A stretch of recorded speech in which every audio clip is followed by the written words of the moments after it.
Are you truly stepping into the role of leader in your own life the way you know you're meant to? What shifts would unlock your full potential? It's time to explore those answers with the host of Sacred Leadership, intuitive business coach Sherisse Alexander.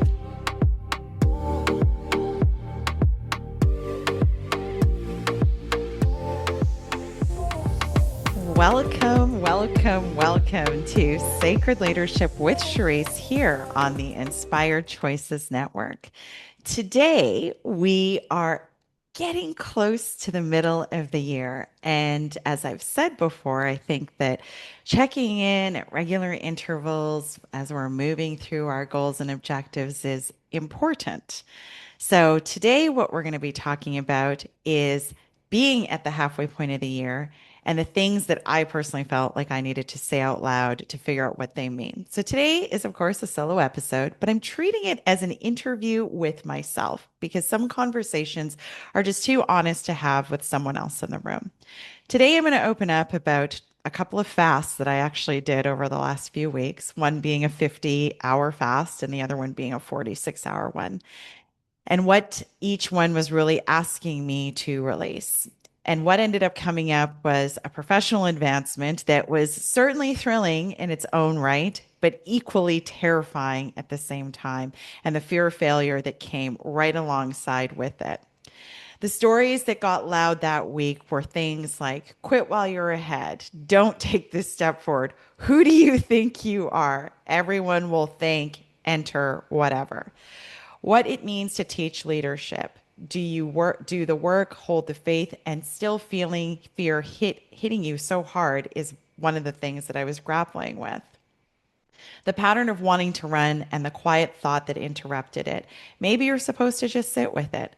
The difference between pushing through something and being in it. The difference that particular morning that I was working through this, the message I almost dismissed ended up actually helping me to find my way through it.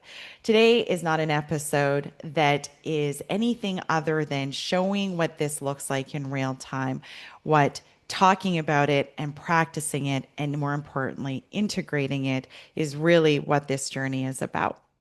So, that particular morning, before anything had happened, I'd gotten a message. I had opened up my journal and I was writing some things through. And I took a moment, and as I was sitting there, there was this thought that these days I like to say, I was reminded that sometimes we don't need to push, sometimes we just need to relax. And the body knows exactly what it needs to do. And I found that the fasting that I was doing was highlighting this particular message over and over and over again. And if you've been here with me for a while, you know that these are episodes where I can be very open and honest and intimate about the things that um, come up as I go through this journey. So today, someone asked me, how are you really? And my answer today was, I'm actually doing super great. But if you asked me this question a week ago, I don't even know that I would have been able to like string a full sentence together.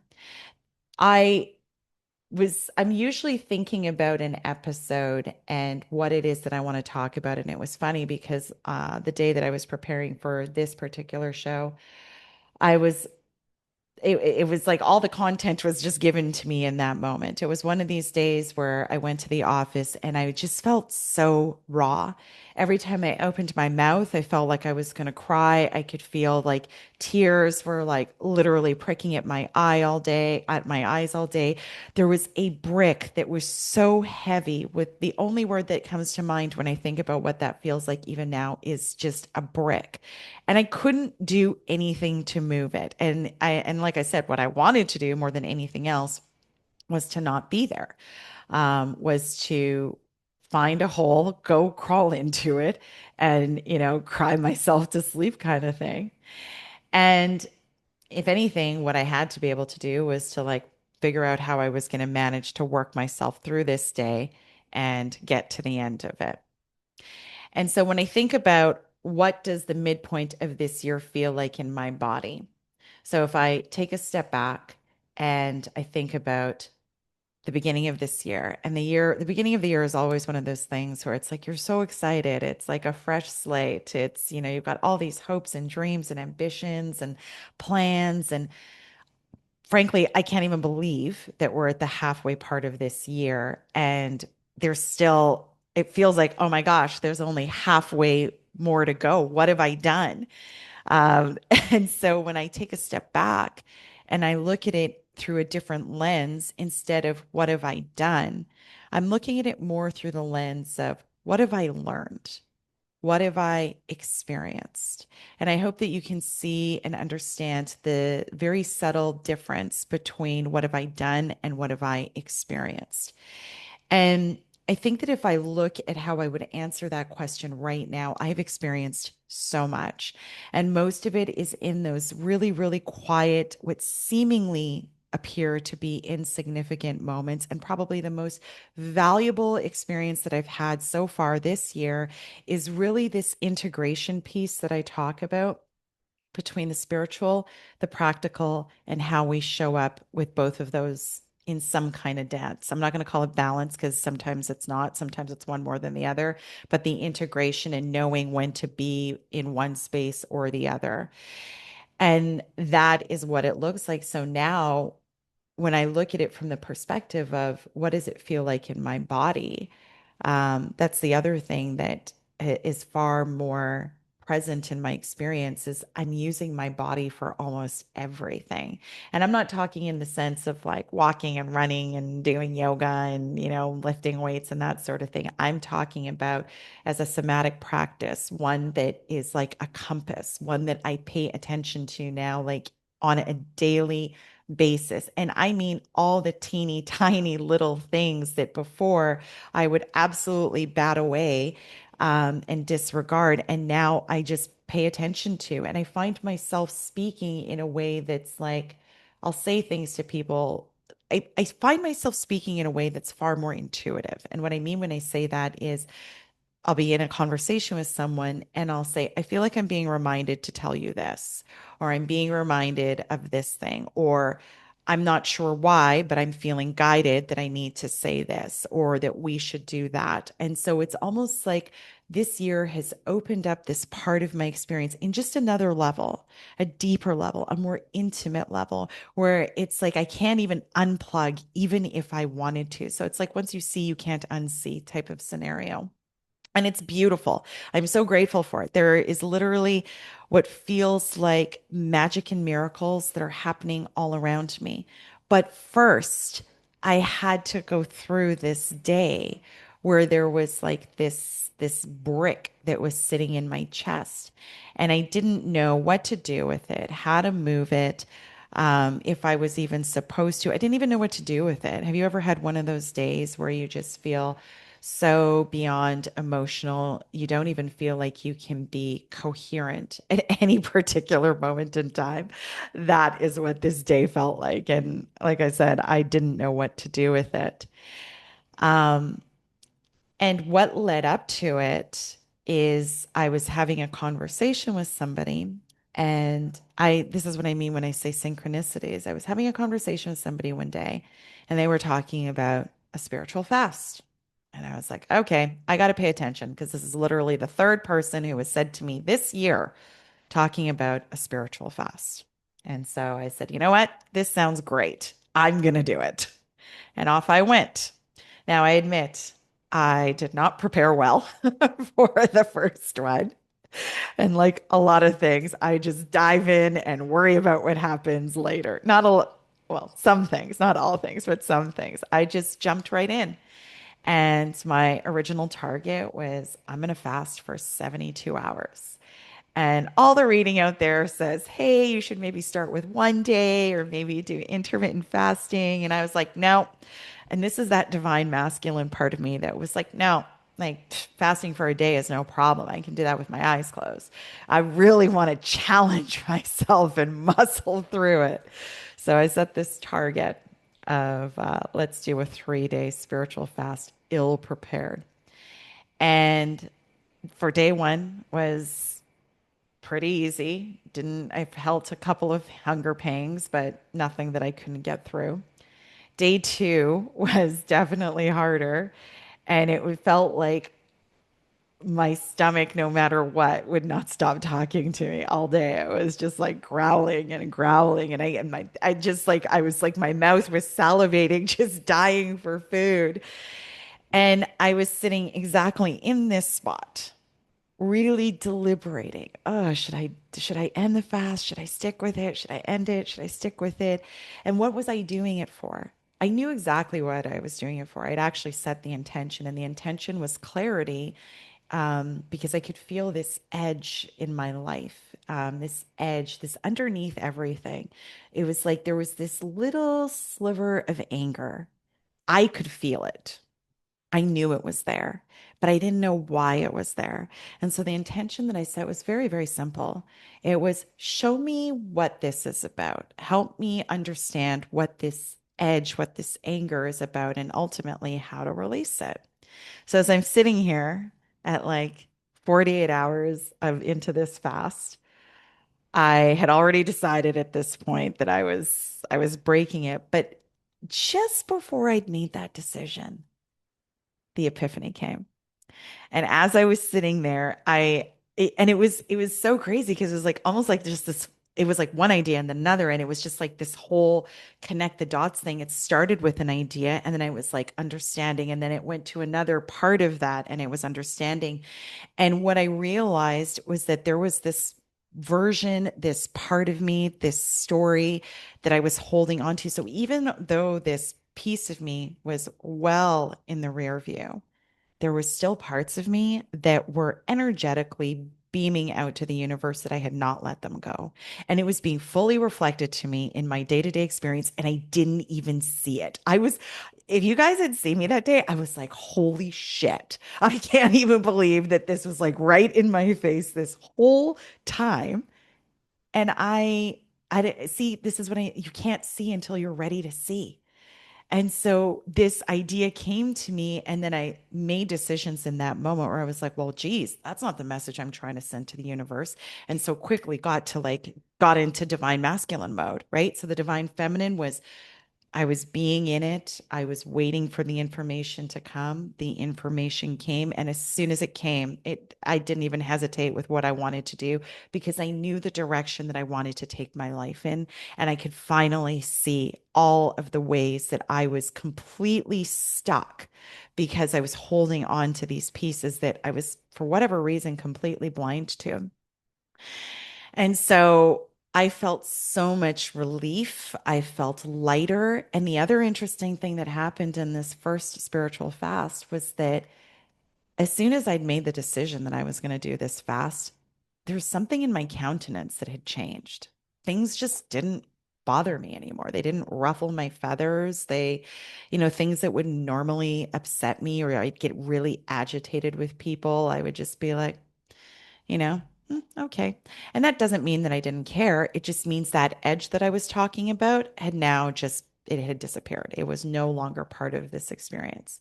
So this, in my world, could have easily become very addictive because after this first fast, I was like, I want more. I want more of that. Where do I sign up to get more of that kind of clarity? Because there are all kinds of things in my life that I would love clarity on. So I had already made the decision as soon as I broke my first fast and had a day of food, I'm going to do this again. And I'm going to do this again, and I'm going to do what's called an intercession. I'm going to fast for someone else to have clarity, to have wisdom, to have guidance, like whatever the case may be. And so that week, I prepped and I planned and I thought I'm going to hydrate really good. I'm going to eat really clean, and I'm just going to make sure that I'm really, really ready for this second fast. And I love intentions because, again, leading right up to this second fast, as soon as I'd made the decision, and it's funny how these things work in the land of spirituality because they're not linear. And that's the tricky part that people sometimes have a tough time wrapping their head around, is that we think that 1 + 1 = 2. And with this first spiritual fast, that's actually what I was expecting. I was expecting that I was going to get this thing that was going to make all kinds of logical sense to me, and then I would be free to move on. But the thing that was actually holding me back was so buried, yet in my face. And as soon as I consciously was aware and consciously let go of it, it's like it opened up so many other opportunities that just didn't even make any sense in my logical mind. So, as I'm preparing, before I share with you this second fast, we are going to go ahead and take our first break. And when we come back, I will share with you more about this second fast and subsequently what happened. We will be right back. Leadership isn't reserved for CEOs or world leaders. It's something each of us is called to embody in our own lives. But how do you awaken that inner leader with clarity and confidence? On Sacred Leadership with intuitive business coach Sherisse Alexander, you'll discover powerful tools and spiritual insights to align your words, actions, and outcomes. Tune in every Wednesday at 11 a.m. Eastern, 10 Central, 9 Mountain, and 8 Pacific, right here on InspiredChoicesNetwork.com.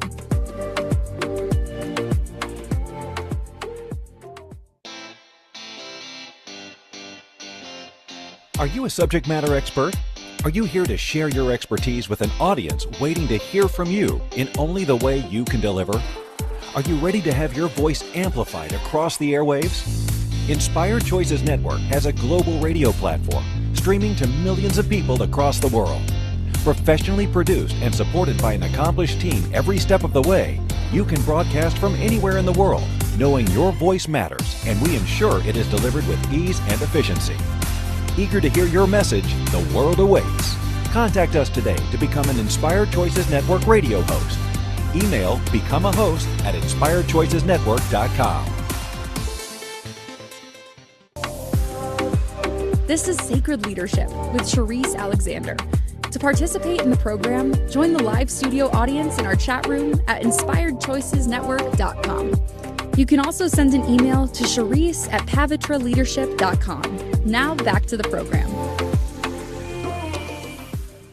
Welcome back to Sacred Leadership with Sherisse here on the Inspired Choices Network, where today I am talking about getting out of my own way. This is meant to be a midpoint reflection and possibly confession as we are almost halfway through this year. In the first segment, I was sharing a decision that I had made to engage in not one, but 2 spiritual fasts. And right now, I feel like I'm glossing over a little bit what the result, like what was it that I actually had to let go of? What did I learn? What surfaced in that first fast that I really needed to let go of? And so I'll be honest, there were these energetic ties to an old life, an old me, like specifically when I was married.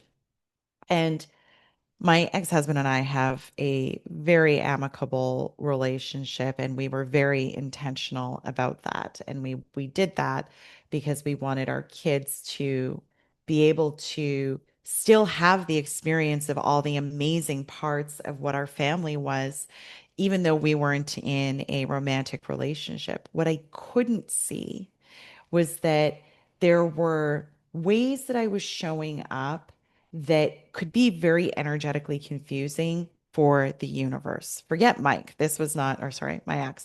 This was not about him. This was about energetically what I was literally beaming out. And what I mean when I say that, it's like, things like still having my married name being like my legal married name as an example. That is one thing. And for the longest time, I was just like, oh, I'm doing this because I want my kids to feel like this sense of unity. But then I was like, that's ridiculous. That doesn't make any sense. Like, that doesn't change who I am. And then I was looking at it from the perspective of, and I'm talking very much about spirituality and energy here, because I do believe that words and weight have like they have matter. They're creative. And so when I was thinking about, am I still Sherisse Hume or Sherisse Alexander Hume? And the truth is I'm not. I'm not at all. The person that I was when that particular connection ended many years back is, I'm nowhere near the same person that I am today. So this is what I mean when I say I was holding on to this thing, that I was just like, oh, I'm, hanging on to it because, I want my kids to feel like, yay, Humes. But in the meantime and in between time, literally holding my own self back from this life that I can see, I can visualize, I can smell it, I can taste it, I can touch it. It's like literally right there. And I'm literally letting this thing hold me back from going in the direction that I want. So that is what surfaced. And as soon as I saw it, I was like, wow, okay. Soon as let me get myself in gear and let's go ahead and like switch all of this up. So I'm sending a very, very different message energetically. So that was the first thing. There were other things, but that was a major, major thing. And once that kind of rose to the surface as something that I needed to address, I didn't even hesitate. And the great news about that is I've already taken the time over the years to process mentally and emotionally and energetically and spiritually, like that letting go piece, right? That can often take so long. This is really like the last piece in all of that. And I'm so glad that it surfaced because now I can just deal with it and move on.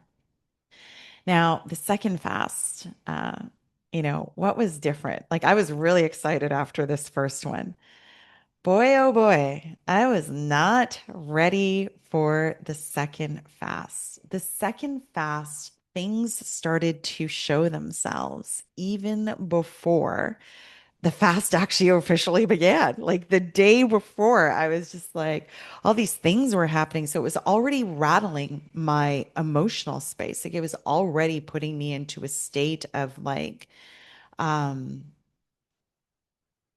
emotional imbalance is the only way to put it. I was trying to say something about equilibrium. Like my equilibrium was completely off kilter going into this second fast. So, but I had committed.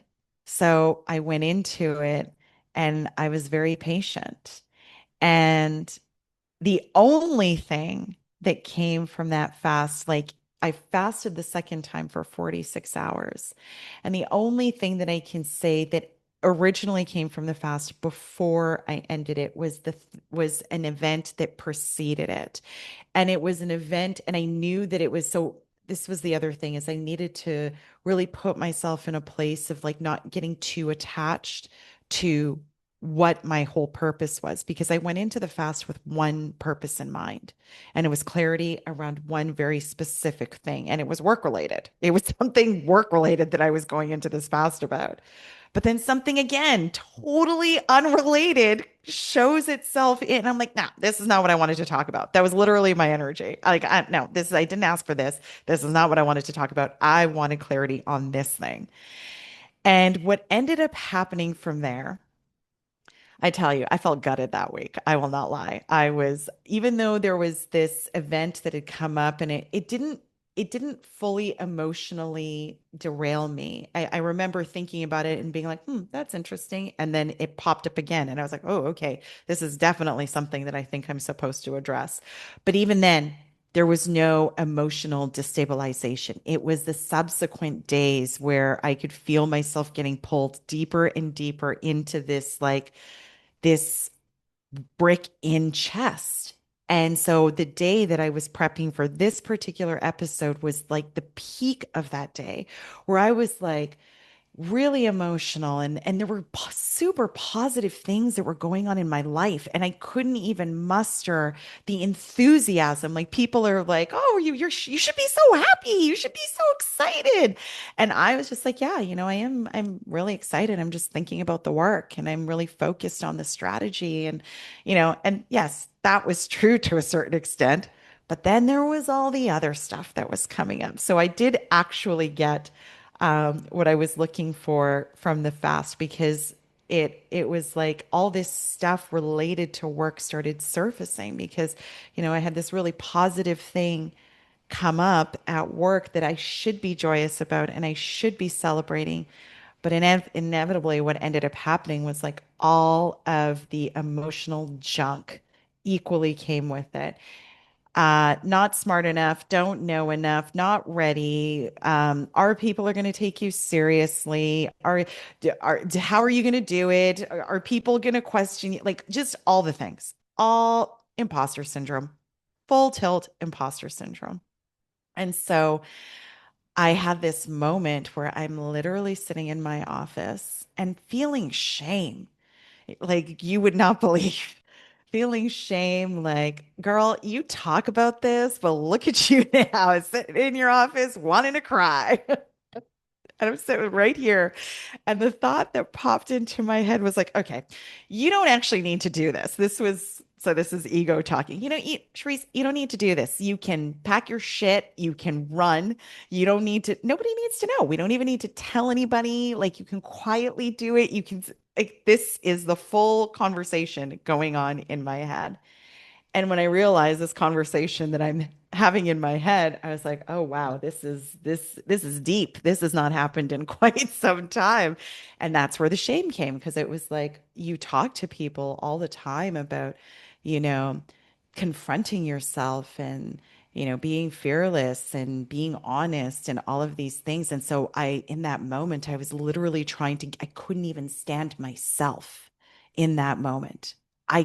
Anything. And I remember like picking up the phone and calling people, like felt like almost being, I don't even know what it is to be a crack addict, but it felt like it because I was just like fiending for relief. Like somebody help me feel better. Because right now I don't feel good at all. I didn't feel good about anything at that moment.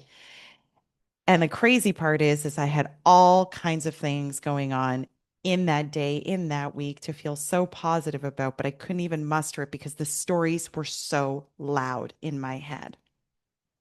And then here I found myself sitting in a restaurant at the end of this crappy day, brick in chest, tears still right there, wanting to spill over. And I started writing about what the day felt like, how heavy it was in my chest, how much I wanted to run, how terrified I was. And what was I terrified of? Somebody asked me, like, what were you actually scared of? And it's, the easy answer, which is failure and publicly, right? Like really public. Some people might be like, well, you're on a podcast. Yeah, but the podcast reaches who it reaches. This was different. This felt like a spotlight moment. And the funny part is I'm like in my head, I'm like, well, you asked for it. Like you literally put this intention out there. You asked for it. So ask and you shall receive. I asked for the opportunity, lands in my hands, and then I'm terrified of it. Who else does that happen to? Because now it's like, great. Now what am I going to do with it? And so as I was prepping for today's episode, um, I was sitting there in this restaurant and I'm writing all the things that I was feeling and how I wanted to run away and how I felt like an imposter and how I didn't know how I was going to do this and was I really ready and all of these things. And I don't have enough information and I need more info and, I need to analyze and this is the whole crescendo. But then the quiet message from the beginning of the day pierced through all of that.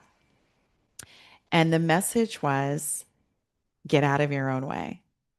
And this feeling that I was sitting with that I almost felt like I had to muscle my way through, that I had to figure out, that I was trying to force away all these feelings. That was actually the answer, right? Like all of these stories that were coming up around all these fake stories, by the way, I've learned in the last week, they were all fake stories. But I just needed to like just be in that moment. And so even when I was like trying to call people and get a lifeline, someone to help me not feel like this, and the quiet thought that equally entered was, well, maybe you're just supposed to sit with it. Maybe you're supposed to feel all of these things because it's going to be a lot of responsibility. And yeah, and you're more ready than you think you are. Like this is now the new conversation. And to me, when the energy of like your intuition or your higher self or spirit, it's so much softer. It's not frenetic like I was showing you before, at least the spirit I talked to. It's so much softer, and it was so calm, and it was more like, maybe you were supposed to sit here and let all these feelings come up to the surface. So then now you can engage with it. Now you can challenge it. Now you can begin to tell yourself a different story. But number one, if the story is buried, then it's still there, just buried. It doesn't mean it's not having a party. And number two, you can't begin to tell yourself a new story and show up differently if it doesn't get the opportunity to actually surface. And so the last message that I was reminded of in that moment was your body knows exactly what you need to do. This is this is not a push, it's just a be kind of scenario. And even in that moment when I had all of these feelings that were surfacing and coming up and all of this other kind of stuff, all I actually really needed to do in that moment was be. Let the stories come, let the feelings come, and then I would be able to take a step back and ask myself some very different questions. So, it was a lot, for these two fasts. Let me just say, I've decided to take a break from fasting for a minute. But before we go into what happened after the fast and how I moved through those stories and began to really challenge them, we are going to take our next break. And when we come back, we will talk about releasing those ideas and how I then began to really challenge the stories that were coming up. If you're enjoying this show, please give us a 5-star review on iTunes or your platform of choice. That's Sacred Leadership with Sherisse. I would be super grateful, and this will assist in getting the information out to those that need it. So thank you, thank you, thank you. We will be right back. Leadership isn't reserved for CEOs or world leaders. It's something each of us is called to embody in our own lives. But how do you awaken that inner leader with clarity and confidence? On Sacred Leadership with intuitive business coach Sherisse Alexander, you'll discover powerful tools and spiritual insights to align your words, actions, and outcomes. Tune in every Wednesday at 11 a.m. Eastern, 10 Central, 9 Mountain, and 8 Pacific, right here on InspiredChoicesNetwork.com.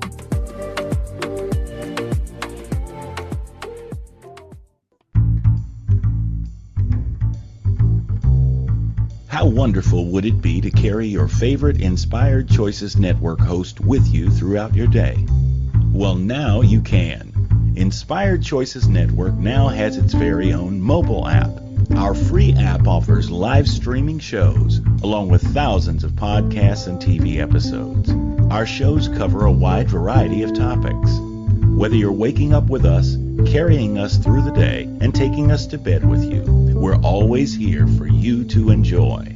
We're easy to find. Just search for Inspired Choices Network in the Apple App Store or Google Play Store.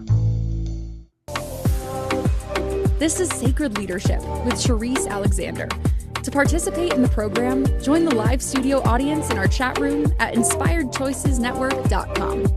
You can also send an email to Sherisse@pavitraleadership.com. Now back to the program. Welcome back to Sacred Leadership with Sherisse here on the Inspired Choices Network, where today I am sharing a really raw and vulnerable experience that I had and learning how to get out of my own way here at the midpoint of the year when we're maybe evaluating where we are, what we've done, how far we've made it, and where it's still left to do, and so on and so forth. And I got to tell you, what a zany mid-year it is, but I'm thoroughly enjoying it. In the first and second segment, I was sharing some details around 2 fasts that I did and what I had learned to release or what came up as a choice in releasing. And the second fast was like, It was so much deeper. I don't regret it at all. I'll be honest, it was not pleasant. Like feeling like that was, I don't want to do it again. Let's put it like that. That's not true. I do want to do it again, but I just don't feel like I need to do it again at this point in time. But what came up in that second fast was like so much deeper. And this is that difference that I sometimes explain to people between knowing, like really being confident in knowing who you are and performing confidence and knowing who you are. And all that this second fast did was it literally scooped it right up and brought it here to the surface. Because one of the questions that I asked myself, and it wasn't really a question, it was really more of a statement of like, I don't lead like everyone else. And it was almost like I was judging myself within that. I know I don't lead like anyone else. I know that my beliefs are so different to many of my counterparts. And I think I was even struggling with that. And what I realized from the second fast was that if I was going to really step into this opportunity, I was going to have to let go of that because if you're going to lead courageously and bravely and authentically, we really got to be solid within self. And I mean really solid within self. So all the fast was showing me was all of this stuff that is not true, that was really deep seated within me of my own doubt, my own fear, my own judgment, and really about the way that I lead, because the way that I lead now allows me the freedom to do it behind a veil, so to speak. It allows me to operate in a way that doesn't put me, you know, front and center. And I've always been very comfortable being back here. This opportunity was asking me to do something very, very different. And those who know me very well know that every single time I'm asked to evolve, step up, be bigger, be more, I say things like, no, I'm not ready. I'm scared. I can't do it. No, I don't want to. All those kinds of things. And even that awareness, I think, was kind of the beginning of that turning point. I was talking to my coach and I said, well, wait a minute. I've been here before. I've absolutely been here. I have been in the place where I had this fake imposter syndrome, all these crap stories floating around in my head, this idea that I might fail at something, and then I did it anyways. And lo and behold, you find a new comfort level with it and you do it like you've been doing it forever. And I could recount many times in my life where I've been there and just did it anyways. And so this was that opportunity. It was just for me in this moment, it felt like really, really big stakes.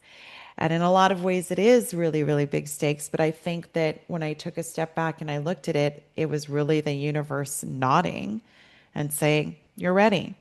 Even if you don't feel like you're ready, you are. You have all the tools, you have all the resources. You don't have to know everything. And again, all these things that I say to other people, and this was part of the challenge, is I'm like, I talk about this stuff all the time. Like, why is it so hard to apply to myself right now? And that's what I was feeling in that moment. You have all the tools, you have all the resources. You do not need to know everything. You don't have to figure everything out. There's so much support around you, whether you see it or not. What the hell are you scared of? Is literally what I landed with. And so that is how I began to challenge the stories that were floating around and really, really derailing me. I began to, and this, I'll be really honest, I have no shame in this. I talk about working with coaches all the time. It was a real, like, it felt so foundational, but I began by like writing down, what am I good at? What am I good at?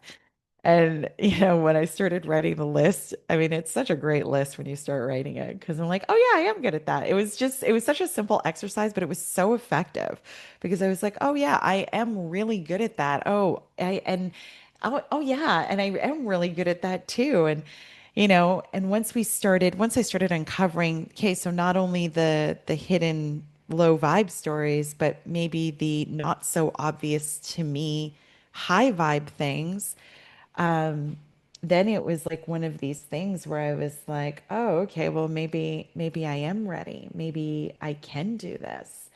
And I think that the most important thing that I came away from, and that's why this episode was so important, because this was real time. And that whole shame and blame thing that I was doing towards myself was mostly about saying to myself, like, almost like you should have this nailed, like this should be perfection.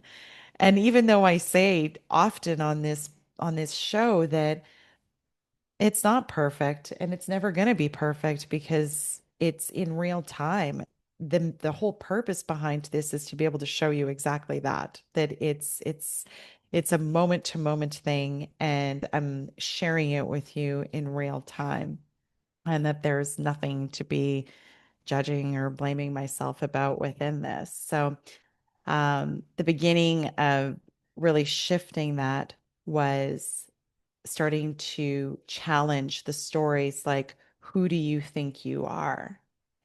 And when I thought about, oh, who would say that? Who do you think you are? Well, lots of people, many people. But again, I've often lived my life in this way where I tune out outside noise. And I tune out outside noise, not in the way to bury my head in the sand, but really more from the perspective that it's exactly that, it's noise.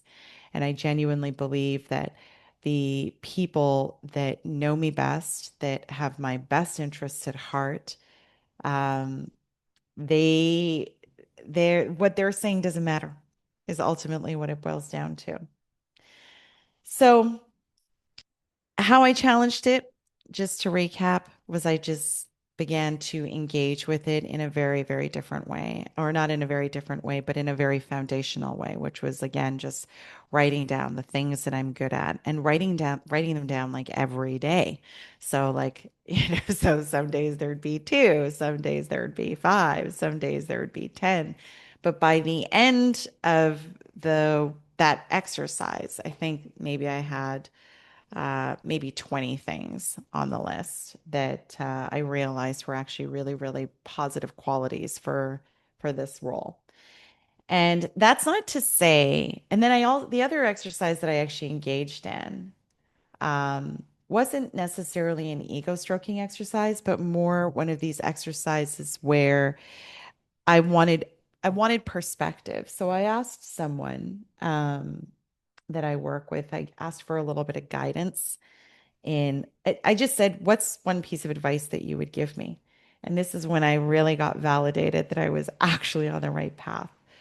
Um, is they said, do it the way you want to do it.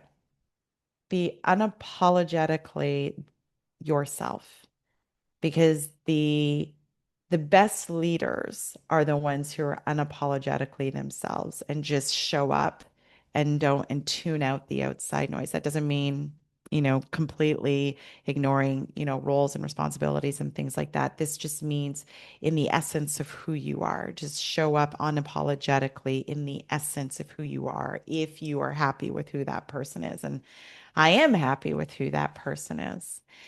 And as I was going through this exercise, like that first day when the brick was like so heavy in my chest and I was wanting to run and all this other kind of stuff, as I was like beginning to like just sit with it and have this awareness that maybe I was just supposed to sit with it. I was supposed to let these things surface, and I needed to let these things surface so that I could address them and let them go, because they weren't really seen still. There was just another layer sitting with them. And as soon as I could acknowledge that, the heaviness started to like ease. It wasn't as intense. Didn't feel like grief. It wasn't like, I certainly wasn't about to cry every 3 seconds. It had just really softened. The edges of it had really begun to soften. And over the course of the last few days, man, that fast was actually far more valuable even now as I'm reflecting on like what's happened over the last few days.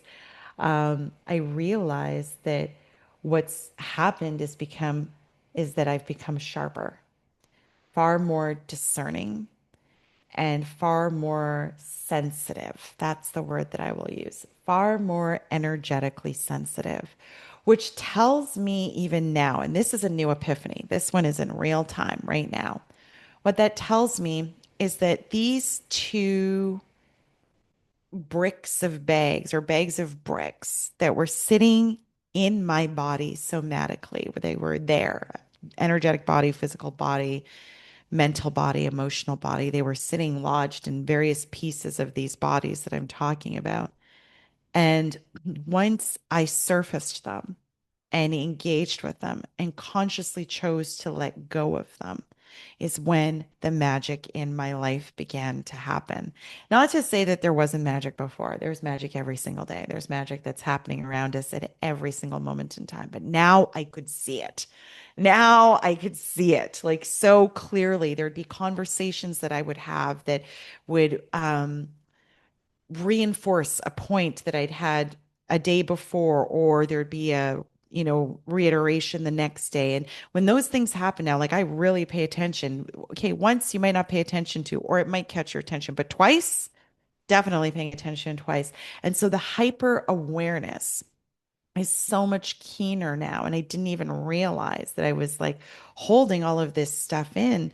And this is how this journey is. You don't really know until you start to like actively, consciously choose to peel back the layers and really get intimate with yourself. That's when these things come up. And the more that we can shed, like, you got to think about this, folks, for a minute. I don't know how old some of you are, but let's just assume you're 35, 40 years old and you're going along, living your life, doing your thing, and you're picking up sludge and crud through everyday life that you're not even thinking about. It's just literally attaching onto you. That is a lot of buildup, a lot of energetic buildup. And once you start to like consciously shed it and let it go, it just begins to open up things that you can't even begin to. And like I said, I couldn't even see it because it's not linear. It wasn't like 1 + 1 = 2. It was like do one thing and a whole myriad of things opens up. And that's why I'm just beyond grateful for having this experience and being able to go through that. So, we are going to take our final break. And when we come back, we will talk about what's next. We'll be right back.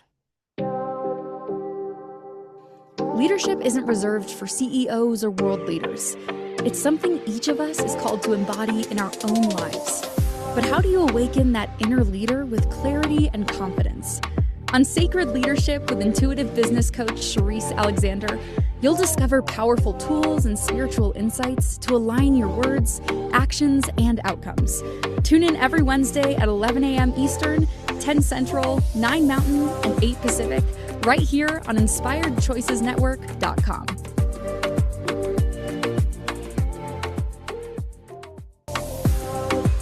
This is Sacred Leadership with Sherisse Alexander. To participate in the program, join the live studio audience in our chat room at InspiredChoicesNetwork.com. You can also send an email to Sherisse@pavitraleadership.com. Now back to the program. Welcome back to Sacred Leadership with Sherisse here on the Inspired Choices Network, where today I am being very open and very vulnerable about getting out of my own way and my mid-year reflection and confession. And in the first and second segments, I talked a lot about a couple of spiritual fasts that I'd completed over the last little bit, and what surfaced and what needed to surface in order to free me to really, again, evolve and step into these versions of myself that I'm really trying to achieve. And Now that those fasts are over and the things that needed to surface have surfaced, and there's this newfound awareness and appreciation for really engaging with this, or yet again, another awareness and appreciation for this journey and the lessons that come and how to engage with it and so on and so forth. Now it's like, what's next? So, fast in the rear view, crud revealed to deal with. Now what?